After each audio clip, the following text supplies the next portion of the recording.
सबको नमस्कार। आपके अपनी चैनल लर्न विद साहिल में आप सबका स्वागत है। मैं एज़्यूम कर रहा हूँ कि लास्ट 2 वीडियोज़ में हमने जो कंपनी का नाम रखा था और उसके बाद हमने article of organization, registered agent ये सब के लिए अप्लाई किया था। सो मैं उम्मीद कर रहा हूँ ये सब डेटा आपके पास आ गया होगा, क्योंकि अगर आ गया है तो ही हम नेक्स्ट स्टेप पे प्रोसीड कर सकते हैं, which is to get the EIN as a non resident. Means हमारे पास ना एसएसएन है, ना आईटीआईएन है। अब ये सब चीज़ें होता क्या है? ईआईएन क्या होता है? एसएसएन क्या होता है?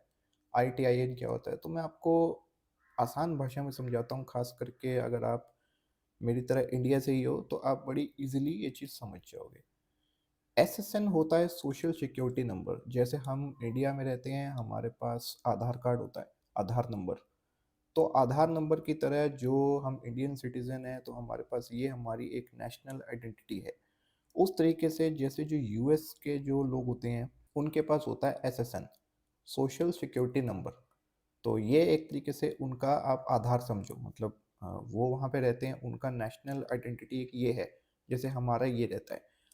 और आईटीआईएन होता है, जैसे हमारे पास इंडिया में अगर हम टैक्स पेयर्स हैं तो हमारे पास पैन कार्ड होता है, और साथ ही में हमारे पास इम्पोर्ट एक्सपोर्ट कोड उससे मिल जाता है, मतलब वो पैन नंबर ही होता है हमारा, सेम टू सेम। तो ये चीज़ें हमें मिल जाती हैं अगर हम ट्रेडिंग में करते हैं कुछ इम्पोर्ट एक्सपोर्ट, या इवन अगर हम टैक्स पेयर हैं तो हमारे पास पैन नंबर होता है।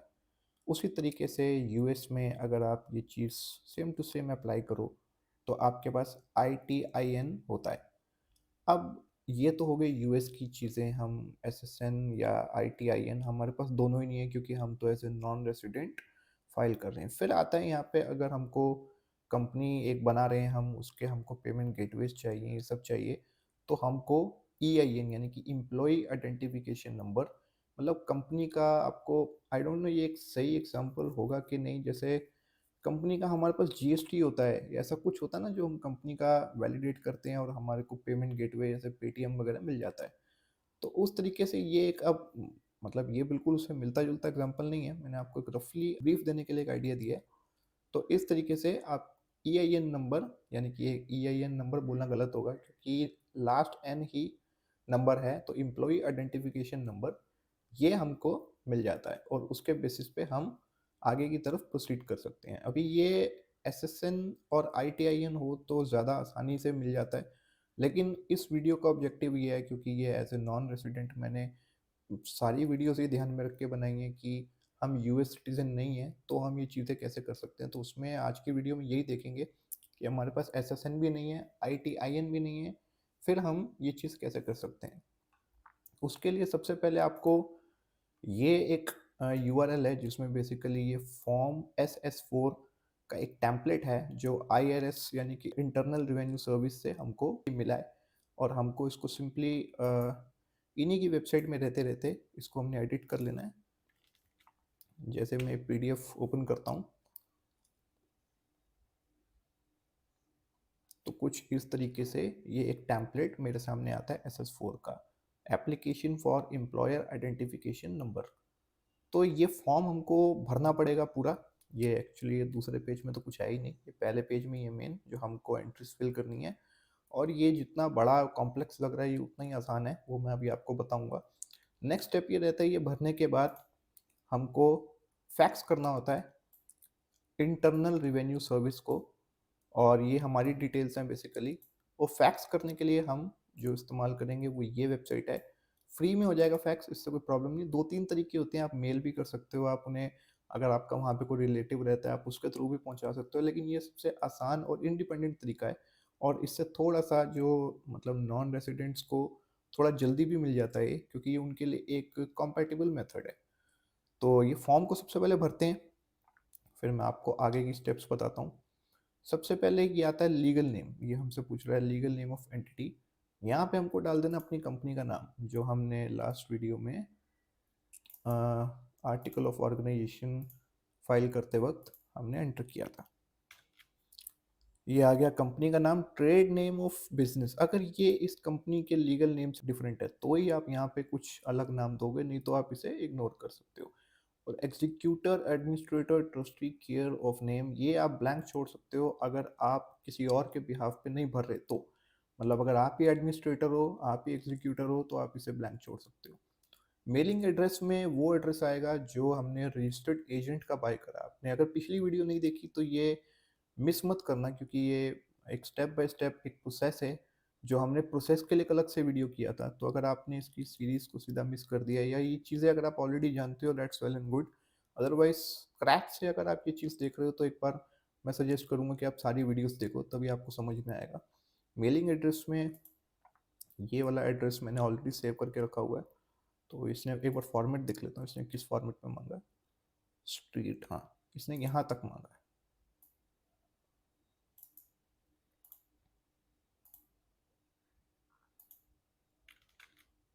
और उसके बाद city state and zip code.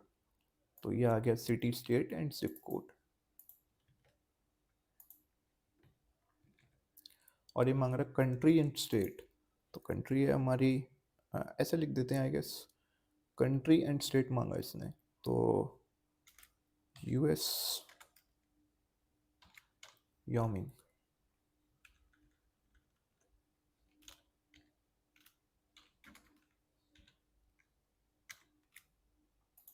Name of the responsible party, यहाँ पे आएगा आपका नाम, जो मतलब आपने नेम ऑफ ऑर्गेनाइजर में डाला था when signing up for article of organization. तो यहाँ पे आपका नाम आएगा। अभी यहाँ पे पूछ रहे 7B में आपके पास SSN नहीं है, ITIN नहीं है, EIN कुछ भी नहीं है, तो आपको यहाँ पे लिखना है फॉरेन। अब इसके बाद ये आएगा 8A में, इज दिस एप्लीकेशन फॉर, या यहाँ पे आपको यस पे टिक करना है। अब ये पूछ रहा है if 8A is yes enter the number of LLC members. अगर आपकी सिंगल मेंबर LLC है तो आप यहाँ पे 1 एंटर करोगे, जितने मेंबर है आप उतनी गिनती यहाँ पे लिख दोगे। अब ये आ रहा है if 8A is yes, yes, ये ऑर्गेनाइजेशन US में ही ऑर्गेनाइज होगी ये कंपनी। अब आता है 9A। आपको यहाँ पे अगर आपकी कैटेगरी मिलती है, वैसे मिलना बहुत मुश्किल है, तो आप सिंपली यहाँ पे अदर पे सिलेक्ट करो और स्पेसिफाई में आपको लिखना होगा फॉरेन।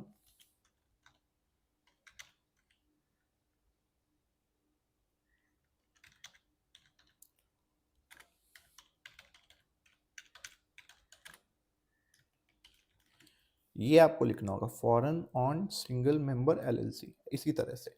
अब ये जो 9B है ये कॉरपोरेशन के लिए है, क्योंकि हम LLC कर रहे हैं तो उसमें हमें ये फिल करने की जरूरत नहीं पड़ेगी।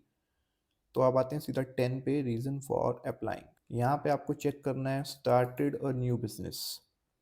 स्पेसिफाई करने को वो पूछ रहा है, बट ऑप्शनल, अगर आप यहाँ पे कुछ देना चाहो तो दे सकते हो, ऑनलाइन बिजनेस वगैरह। अगर आप इसे ब्लैंक भी छोड़ते हो तो नीचे हमको एक ब्रीफ देना ही पड़ता है बिजनेस का, तो वो चल जाएगा। यहाँ पे आपको वो डेट मेंशन करनी है जो आपके आर्टिकल ऑफ ऑर्गेनाइजेशन में है। मतलब जो आपने जैसे कल हमने देखा था कि उसमें हमारा लीगल स्टेटस कब से शो होना चाहिए, तो वो जो लीगल स्टेटस आपका जहाँ से एक्टिव दिखा रहा है, आपको वो डेट इस फॉर्मेट में, यानी कि मंथ, डे एंड ईयर के फॉर्म में आप, मैं आपको करके दिखाता हूँ, एंटर करनी है। फॉर एग्जाम्पल मैं कल की डेट डाल रहा हूँ, तो मैं ऐसे लिखूंगा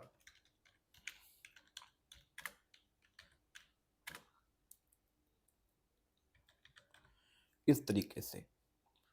अब ये closing month of accounting year, यहाँ पे जनरली 99% केसेस में दिसंबर आता है, जैसे अपना मार्च होता है, इनका दिसंबर होता है। उसके बाद आता है हाईएस्ट नंबर ऑफ एम्प्लॉयज़। यहाँ पे अगर आपके कोई एम्प्लॉयज़ नहीं है तो आप यहाँ पे 00 मेंशन कर सकते हो, और जब 00 मेंशन कर ही दिया है तो ये 14 में जैसे कि लिखा भी हुआ है, यहाँ पे आपको कुछ नहीं करना है अलॉन्ग विद द 50, क्योंकि आपके कोई उसमें वो नहीं है, तो कोई वेजेस वगैरह आपको नहीं देनी, आपके एम्प्लॉयज़ ही नहीं है, तो ये 14 और 15 ना ब्लैंक छोड़ सकते हो अगर आपके कोई एम्प्लॉयज़ नहीं है तो। अब यहाँ पे आता है आपकी बिजनेस की एक प्रिंसिपल एक्टिविटी की, मेनली आपका बिजनेस करता क्या है। अगर आपको यहाँ पे मिल जाती है आपकी कुछ स्पेसिफाइड कैटेगरी, तो आप यहाँ पे चूज़ कर सकते हो। अदरवाइज हम यहाँ पे लिखते हैं ऑनलाइन बिजनेस, या जैसे मेरी कंसल्टेंसी, मैं वेब डेवलपमेंट कंपनी का नाम लेके चल रहा हूँ, तो मैं यहाँ पे कंसल्टेंसी भी लिख सकता हूँ। अगर आपका कुछ E-कॉमर्स है तो आप E-कॉमर्स भी लिख सकते हो, लेकिन अगर आप श्योर ही नहीं हो, वैसे ऐसे चांसेस बहुत कम है कि आप बिजनेस कर रहे हो, कंपनी खुलवा रहे हो और आपको श्योर ही नहीं है आप कर क्या रहे हो, तो ऐसा चांस आई गेस पहले एक बार डिसाइड कर लेना, बट फिर भी अगर आप इन केस श्योर नहीं हो आपका काम ऑनलाइन है तो आप यहाँ पे ऑनलाइन बिजनेस लिख सकते हो। अभी आता है आपका डिस्क्राइब करो अपना बिजनेस। तो मैंने कुछ एक फॉर्मेट लेके रखा हुआ है कि अगर आपके इन सब में से कुछ बिजनेसेस हैं जैसे consulting business, e commerce, digital marketing, तो ये सॉफ्टवेयर डेवलपमेंट कंपनी अगर इस तरीके से कुछ है तो मैंने कुछ टेम्पलेट्स लिख के रखे हुए हैं। जैसे कि हमारा मान लो क्या नाम से हमारा डिफाइन होता है कि सॉफ्टवेयर डेवलपमेंट कंपनी हमारा है। तो इसको मैं कॉपी कर लेता हूँ यहाँ से और यहाँ पे मैं पेस्ट कर देता हूँ। इस तरीके से लिखना होता है एक लाइन के अंदर। और ये 18 में अभी हमको अगर हमने EIN पहले कभी लिया है, जैसे कि अगर मैं पर्सनली फाइल करता तो मैं यहाँ पे यस करता क्योंकि मैंने ऑलरेडी बहुत सारी कंपनियों के लिए लिया है। बट अगर आपके केस में या अगर हम ऐसे समझ रहे हैं बिल्कुल स्क्रैच से कि ये चीज़ें हमने पहले कभी नहीं की हैं तो हमको यहाँ पे नो करना होता है अगर पहली बार आप EIN के लिए अप्लाई कर रहे हो। तो अगर येस में तो फिर अपना कोई प्रीवियस EIN नंबर डाल दो, वो थोड़ा सा काम और जल्दी हो जाता है। अभी यहाँ पे आता है थर्ड पार्टी डिजाइनिंग। ये क्या होता है कि आपके बिहाफ पे अगर आपने किसी और को हायर किया है तो वो थर्ड पार्टी डिजाइनिंग यहाँ पे मतलब उसकी डिटेल्स आएंगी कि मतलब वो अपनी डालेगा। अगर वो आपके बिहाफ पे फॉर्म फिल कर रहा है तो यहाँ पे वो अपनी डिटेल्स डालेगा कि वो आपके बिहाफ पे ऑथराइज्ड है, वो ये चीज़ कर रहा है एप्लीकेंट। लेकिन अगर आप खुद ही हो, आप खुद ही एप्लीकेंट हो, तो आप ये चीज़ पूरा ये फॉर्म स्किप कर सकते हो यहाँ से डिजाइनिंग तक। फिर आपको आना है यहाँ पे आपको पूछ रहे हैं नेम एंड टाइटल। तो आपको पहले अपना नाम और फिर आपका टाइटल यानी कि आप क्या हो उस कंपनी में। आप ऑनर हो, आप फाउंडर, CEO, कुछ भी लिख सकते हो, उससे फ़र्क नहीं पड़ता। टेलीफोन जो US का नंबर आपको मिला है एड्रेस के साथ जो है, तो वो डालना है यहाँ पे। अभी ये नंबर मैंने आपको कल बोला था कि इसको रिन्यू मत करना, और ऑब्वियस सी बात है ये एक वो रजिस्टर्ड एजेंट की वेबसाइट पे एक नंबर के लिए 1 महीने के लिए फ्री मिलता है। उसके बाद फ्री ट्रायल के बाद आपको $9 या $10 एवरी मंथ पे करने पड़ेंगे। तो कोई बात नहीं, अभी आपका ये नंबर एक्टिव है तो ठीक है। इसका आपको बाद में ज़रूरत नहीं पड़ेगी। अगर आप नंबर चेंज करते हो या नंबर नहीं भी कंटिन्यू करते, कोई बात नहीं, ये नंबर आप डाल सकते हो। ये भी 1 महीने के लिए चाहिए। उसके बाद अब यहाँ पे आपको डालना है एप्लीकेंट फैक्स नंबर, जो आपके पास अभी नहीं है, मैं एज्यूम कर रहा हूँ। तो वो अब कहाँ से मिलेगा, कैसे मिलेगा, उसके बारे में देख लेते हैं। बट मैं अभी ये एप्लीकेंट फैक्स नंबर मैं आपको दिखाता हूँ। जब आपको मिल जाएगा तो आपको यहाँ पे डाल देना है। बट अभी के लिए मैं तो एक्चुअली एक आपको बता रहा हूँ। तो मेरे पास तो अभी ये कंपनी ऑलरेडी रजिस्टर्ड है जो ये है अलॉन्ग विद दिस एड्रेस, और ये एड्रेस भी दूसरा है, दूसरी कंपनी का है। तो मैं अभी आपको बस दिखा रहा हूँ कि फॉर्म फिल कैसे करते हैं। और जब आपका हो जाए तो आपको यहाँ पे डाउनलोड पे क्लिक करना है और आपको विद योर चेंजेस पे इसका प्रिंट या PDF निकाल लेना है विद योर चेंजेस। तो उसमें आपने जो चेंजेस करे हैं उसके साथ ही आपका ये आउटपुट निकल जाएगा। ये बोल रहा नो, मैं आज की डेट डाल देता हूँ 03। तो ये आउटपुट हमारा निकल गया, डाउनलोड हो गया। तो ऐसे में आपको अब ये आगे नीचे और कुछ उसमें फाइल नहीं करना है। ये सब आगे कुछ मैनुअल पेपर वर्क होता है। आपके पास इतनी ही इन्फॉर्मेशन आ रही थी भरने के लिए, जहाँ जहाँ पे ये एक स्काई ब्लू सा कलर है, तो आपको वही चीज़ें यहाँ पे एंटर करनी है। उसके बाद आपका ये प्रिंट निकल गया है। अब आपको फैक्स नंबर लेना है। तो फैक्स नंबर लेने के लिए आपको सबसे पहले ये वेबसाइट में जाना होगा। ये हेलो फैक्स करके है, बहुत पुरानी है लेकिन अब इसको ड्रॉप बॉक्स ने एक्वायर कर लिया है। यहाँ पे आपको sign in with Google, sign in with Dropbox, आपको जैसे अगर आपका ऑलरेडी ड्रॉप बॉक्स में अकाउंट है तो आप इससे कर सकते हो। गूगल नहीं तो जीमेल, तो मैं उम्मीद कर रहा हूँ आपके पास होगा ही, नहीं तो कोई ना कोई ईमेल तो होगा ही। तो आप यहाँ से क्रिएट एन अकाउंट पे कर सकते हो। मैं ड्रॉप बॉक्स से कर लेता हूँ क्योंकि मेरा ऑलरेडी इस पर अकाउंट है। अभी मेरा यहाँ पे आ गया है, और लेकिन मुझे अभी फैक्सेस में अगर मैं जाता हूँ तो मुझे भी कोई फैक्स नंबर नहीं मिलेगा, क्योंकि इसको मतलब ये एक फ्री प्लान होता है। ये मेरा फ्री ट्रायल है, इसमें सिर्फ मैं फैक्स भेज सकता हूँ। मेरे पास रिसीविंग नंबर नहीं है, ना मैं रिसीव कर सकता हूँ। उसके लिए क्या करना पड़ेगा, यहाँ पे अपग्रेड करना पड़ेगा। मैं आपको इनकी प्राइसिंग भी दिखा देता हूँ।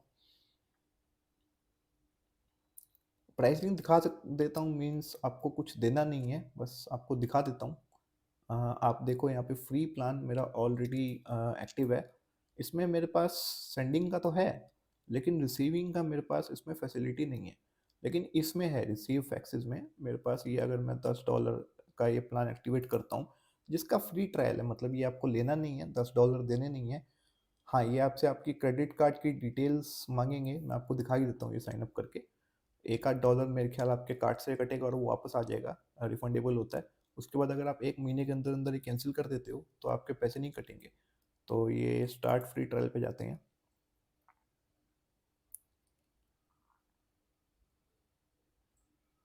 यहाँ पे अगर आप अपनी कार्ड डिटेल्स वगैरह डालते हो कि इनका ईयरली के लिए आपको बोल रहे हैं, नहीं अगर आप मंथली जाके अपनी डिटेल्स वगैरह आप यहाँ पे एंटर करते हो, तो आपको फैक्स नंबर मिल जाता है। मैं एक बार आपको करके दिखाई देता हूँ।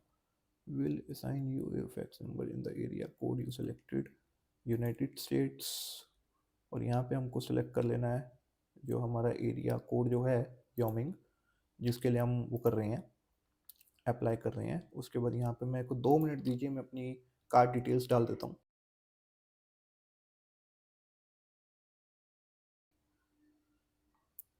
उसके बाद मैं यहाँ पे ये चेक कर लेता हूँ, और ये मुझे आई डोंट नो ऐसा क्यों नहीं दे रहा है। Your trial starts today and 2 अक्टूबर तक ये है। तो ये शायद मुझे एक बार पढ़ने के लिए बोल रहा है, एक बार पढ़ना बनता है।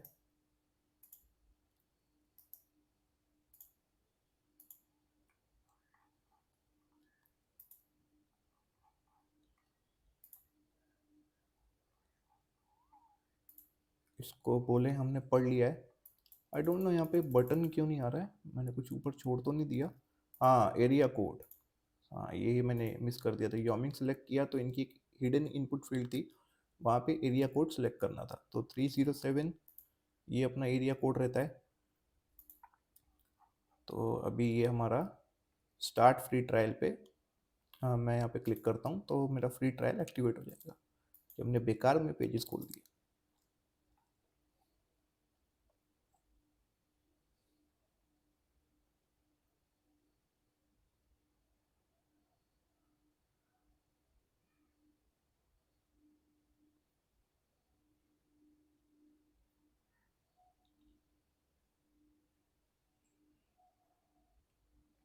अभी यहाँ पे रिसीविंग नंबर में हमको मिलना चाहिए, ये क्या अभी तक इन्होंने दिया नहीं। हाँ ये रहा, your fax number this one. तो ये नंबर हमको वो फॉर्म में यहाँ पे मेंशन करना है, ये वाला। तो ऐसा करके आप ये डिटेल्स अपनी निकाल सकते हो दोबारा, जैसे मैंने आपको दिखाया था, डाउनलोड विद चेंजेस। और जब आप ये करते हो तो आपको यहाँ से सेंड पे क्लिक करना है। अभी ये सेंड फर्स्ट फैक्स।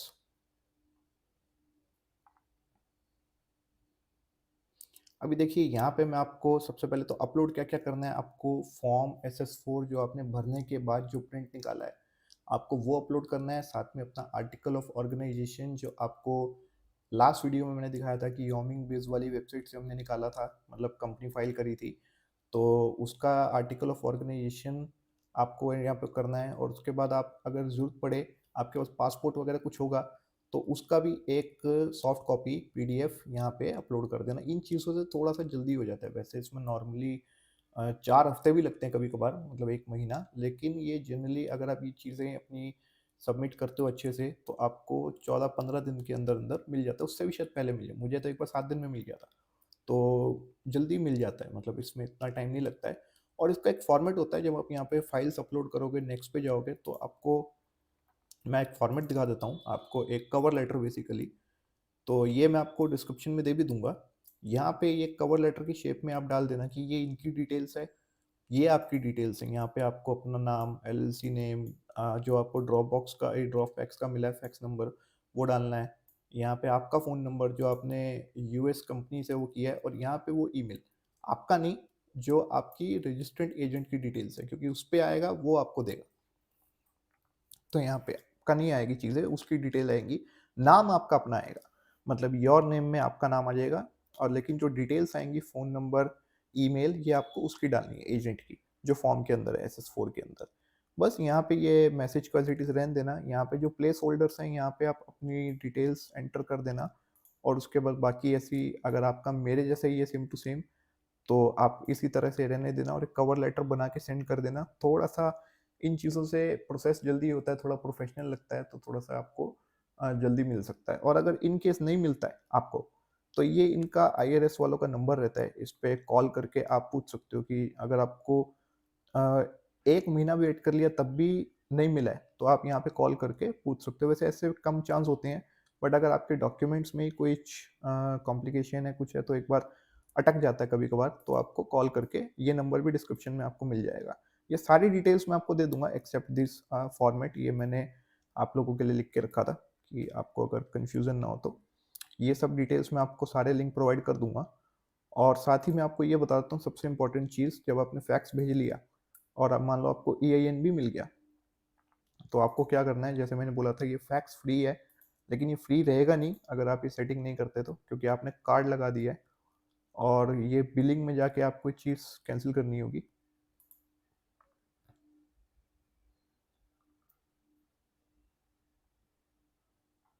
यहाँ पे आपको कैंसिल प्लान पे क्लिक करना होगा।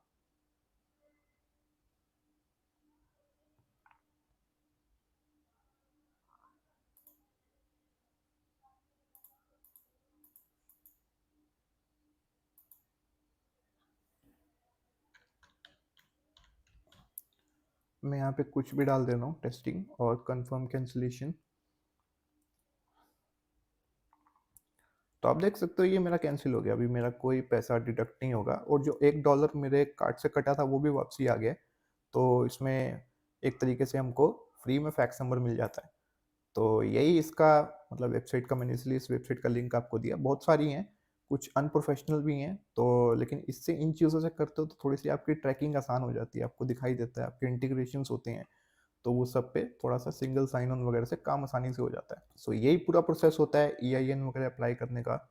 और as a non resident without SSN और आईटीआईएन आप ऐसे ही कर सकते हो। आईटीआईएन मिल सकता है, आगे मैं आने वाली वीडियोज़ पे बनाऊँगा कि अगर आपके पास कंपनी पूरी बन गई है तो आईटीआईएन कैसे ले सकते हैं। ऑल थ्रू पेमेंट गेटवे उसके बगैर भी मिल जाता है, बट अगर है तो अच्छा रहता है। तो उसके ऊपर भी एक वीडियो करेंगे। तो इस वीडियो में इतना ही और अंत तक बने रहने के लिए आपका बहुत-बहुत धन्यवाद।